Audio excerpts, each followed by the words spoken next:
Donc ici nous avons petit d, propriété, petit a, opération sur les rapports, propriété sur les rapports. Donc pour tout a, b, c et d, les réels, on a. Donc ici nous avons propriété 1, si nous avons a sur b multiplié par c sur b. Donc si on nous demande de donner cette propriété, nous avons a sur b multiplié par c sur b, ça nous donne a. Nous allons multiplier le numérateur entre e et le dénominateur entre e. Donc on va avoir ac divisé par b fois 2 avec le dénominateur différent des 0. Donc nous avons bd différent des 0. Cela signifie que b doit être différent des 0 et b aussi doit être différent des 0. Donc ici nous avons a sur b, de tout sur c sur d. On a une fraction sur une fraction, donc on fait l'inverse du dénominateur, l'inverse du second fraction, multiplié par la première fraction. Donc nous avons a sur b.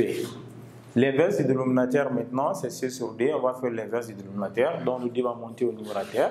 On va avoir d sur c. Donc, si vous avez une fraction sur une fraction, on fait l'inverse du dénominateur multiplié par la première fraction. C'est ce qu'on vient de faire. La première fraction, c'est a sur b. Nous avons a sur b. Et l'inverse ici, donc le d va monter à la place de c. Nous allons avoir d sur c.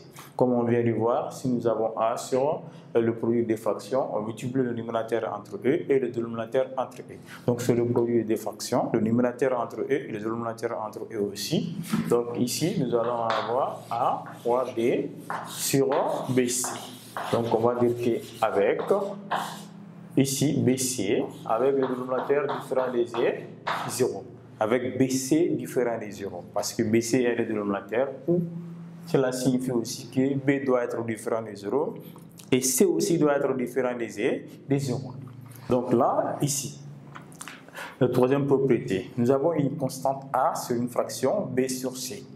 A divisé par b sur c. Donc on voit que là nous allons prendre a. A est la constante qui est au numérateur, mais qui sera multipliée par l'inverse du dénominateur, parce que le dénominateur est une fraction. Nous allons multiplier l'inverse du dénominateur, et c'est-à-dire le c va monter à la place de b, donc on va avoir c sur b. Voilà, nous avons la constante divisée par une fraction. On prend l'inverse de la fraction. Vous voyez, on a l'inverse de la fraction multiplié par la constante.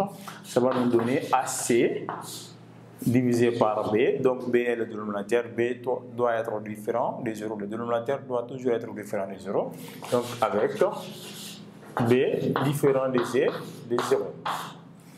Voilà, nous avons une fraction sur une constante. Comme vous voyez, a sur b de 2 sur c.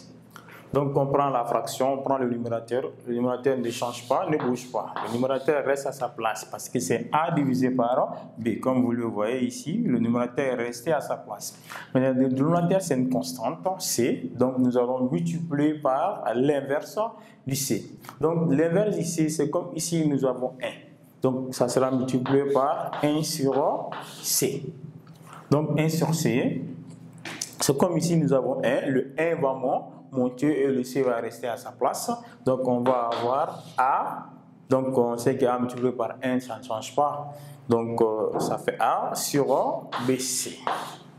Donc le dénominateur ici sera égal à bc, donc avec bc différent des 0. Donc cela signifie que b doit être différent des 0 et c aussi doit être différent des 0. Parce que ici nous avons une constante sur une fraction, on prend le numérateur. Nous avons une fraction sur une constante, on prend la fraction, c'est-à-dire le numérateur, multiplié par l'inverse du dénominateur. Et l'inverse du dénominateur ici, ça fait 1 sur c.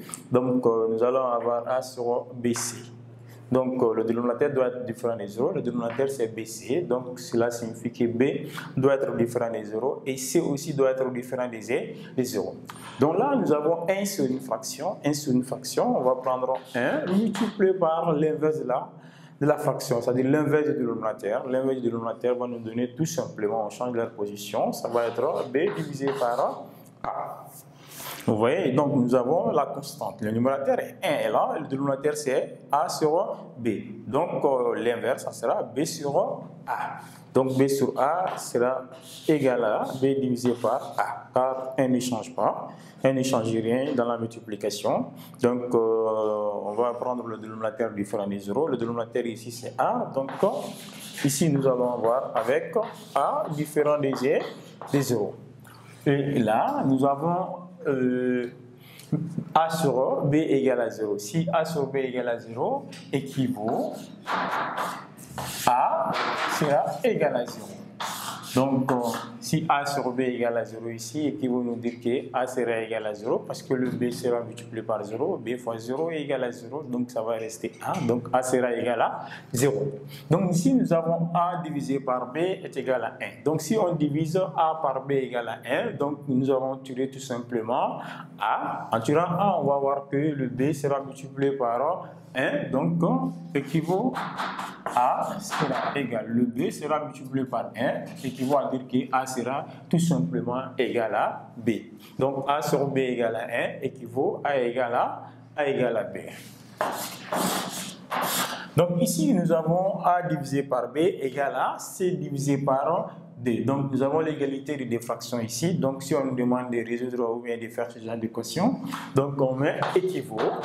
Ici, nous allons faire produit de moins égal à produit des extrêmes, c'est-à-dire les extrêmes sont ici, ça c'est les extrêmes, ça c'est les moyens. Donc on va prendre A multiplié par 2. Donc on multiplie ça par ça, on égalise B multiplié par C. Donc nous allons avoir BC.